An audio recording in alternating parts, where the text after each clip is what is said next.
everyone. This is Hua. I hope that you are all well. I'm so glad to be back here today to share with you part two of Collin. I hope that you enjoyed part one. Collin is such an interesting character. Writing about him brings me back to my youth, honestly. If you have not listened to part one yet, part one is located in my videos below. Listen to part one first so that when you listen to this part, everything connects. Enjoy.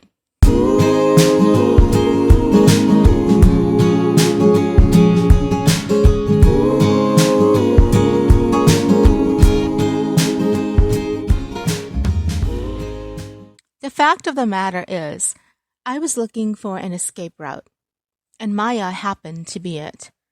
The only problem was that she saw differently.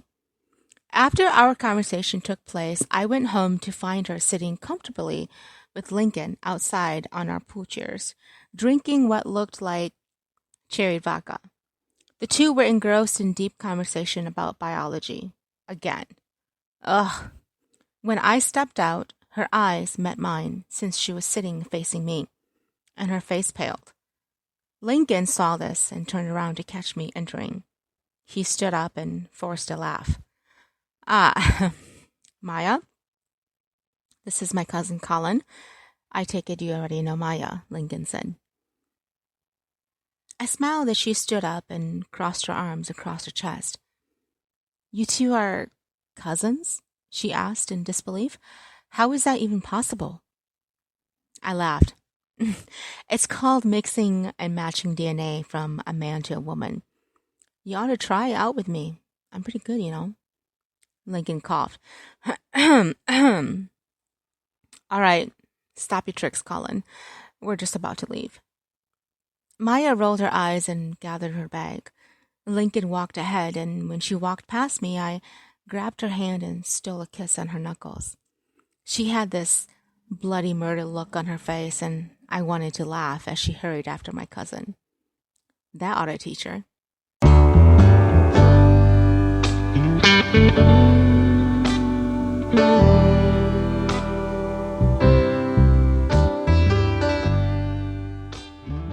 The hardest part about playing a role is that I have to be careful. Careful not to fall in love, careful not to care, and careful not to show too much. But before I knew what I was doing, I had already broken my own rules. I fell in love with Maya, and I didn't even know it. It started when she began coming around to hang out with Lincoln. It wasn't even me she came to see, but her presence in the house made it all seem bearable. If I was sitting in the parlor, I could hear her laugh from outside, and it brought a stillness to my ever-beating heart. It made the thunder that kept roaring to fight in me disappear. And as the days turned into weeks, her presence became something I longed to see. She still called me dude and spoke to me with a mouthful of offensive words. But one night, everything changed. It was the night of October 20th, and it was raining. Lincoln was supposed to go pick her up at her dorm and take her out for a movie. But his father had asked him to finish up a session of student teaching for someone else who had canceled. Rushing against time, Lincoln asked me to go in his place since tickets were already bought. I happily obliged, even though Lincoln gave me a sour look. He had already told her what was going on, and she was expecting me. She asked me to wait in the car, and she would come out. When I arrived, I waited as planned. After 15 minutes, I got out to get her. When I neared her door, I heard muffling sounds like someone was in pain. Maya, I called out. I heard something like a scream that had been covered up.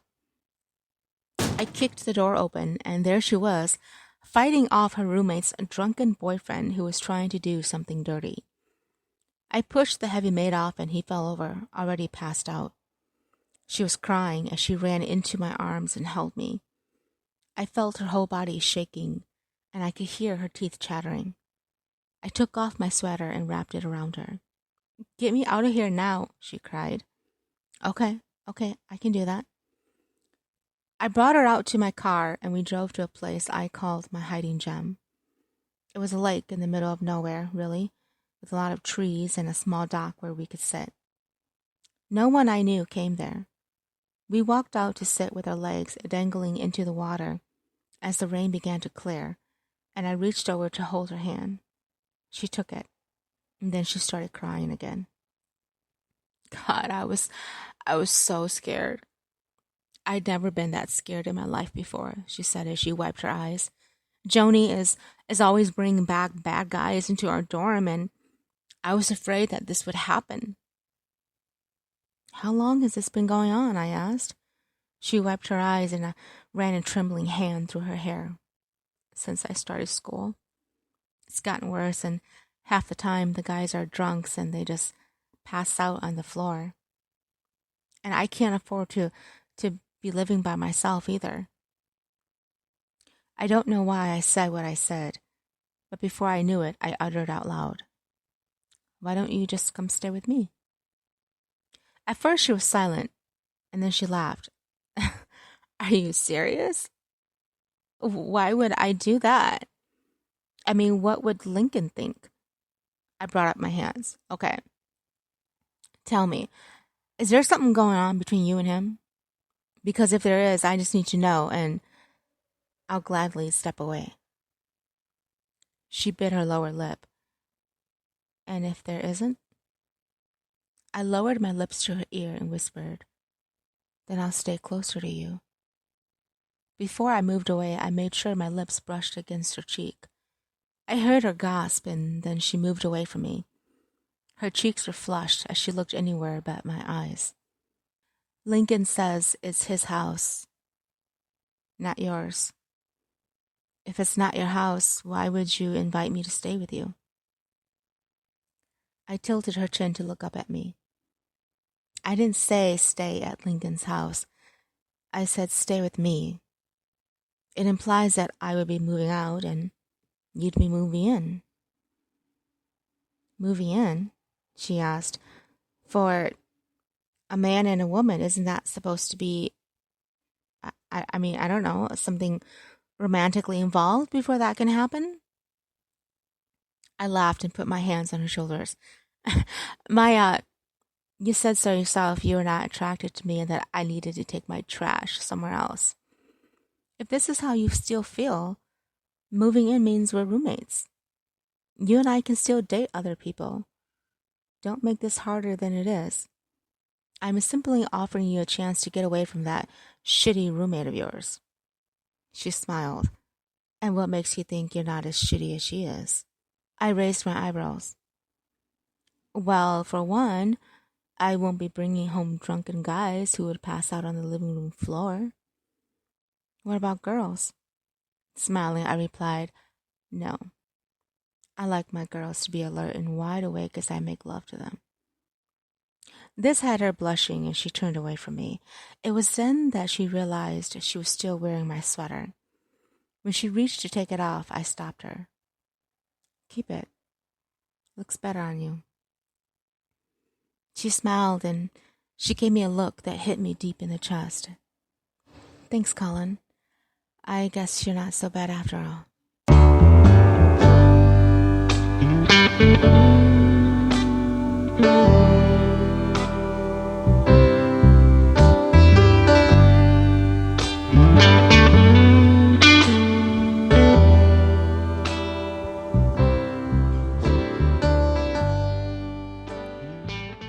After that incident, the softness appeared in Maya toward me. When she saw me in the campus hallway, she smiled and nodded toward me. One time, I even caught her wearing my sweater to class. As soon as she saw me, she winked and turned the other way. One evening, Lincoln and I were playing pool in the downstairs basement of his house, and after he missed a shot, he said to me, "Collin, what is your intention with Maya?" I stared at him and I asked, "What is it any business of yours?" Because I need to know if I need to step away or if I can chase after something that will truly belong to me. I shrugged. Maya is her own woman. That is something you'll have to ask her. When he didn't respond, I laughed. Oh, Or maybe you already did ask her and you got the same answer. Look, the two of you are not playing fair. If you want to be with one another, just say it. I set the pool stick down. Okay, I'll say it. I've asked her to move in with me. Lincoln looked at me with a sad look in his eyes. You did what? You heard me, loud and clear, old chap. Why the fuck would you do that? Asking a girl to move in with you means you're serious about her. I'm always with her and she's always with me. The only time you were with her was when I asked you to take her to the movies, Collin. And after that, she's not the same girl anymore. How big is your heart, Lincoln? I asked. How big is my heart? It's quite big, actually. But when it comes to Maya, it's pretty small. I fell in love with her, and I don't want to lose her. I laughed. Don't worry, Lincoln. I don't even love her. She's not the girl I want. At least not anymore.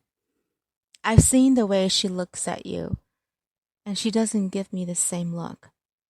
At first, I'll admit it was just a conquest of mine, really, to bang her and then get it out of my system.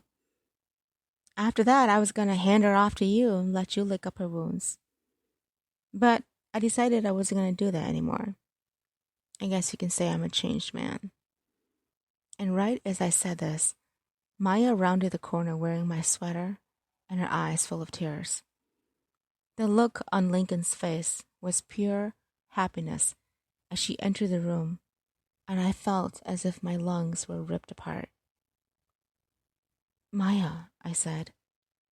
She sniffed, and she crossed the distance between us and slapped me hard across the face. You bastard. Here I was, pouring out my heart to Lincoln about how incredible you were. And to you, I was just a banging conquest? Maya, listen, I didn't mean it that way. At first, yes, it was, but I didn't. It's not what I want to pursue anymore. Oh, so that makes it okay. You know, the entire campus was right. You are poison, and you're ruthless. She took the sweater off of her and shoved it at me.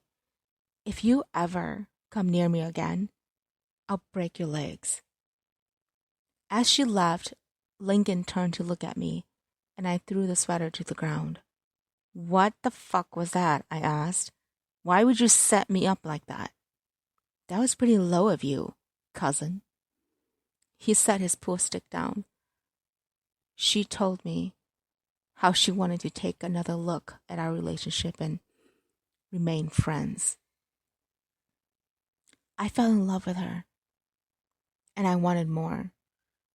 It seemed whatever you said to her or did to her, it changed her thoughts. I had to make her see who you truly were. You will never change, Collin. You were a rich, spoiled brat, and you always will be. Huh. Coming from another rich, spoiled brat, I'd say you're not quite the hero either, cousin. Thank you for tuning in to Collin Part 2. Part 3 will be up shortly.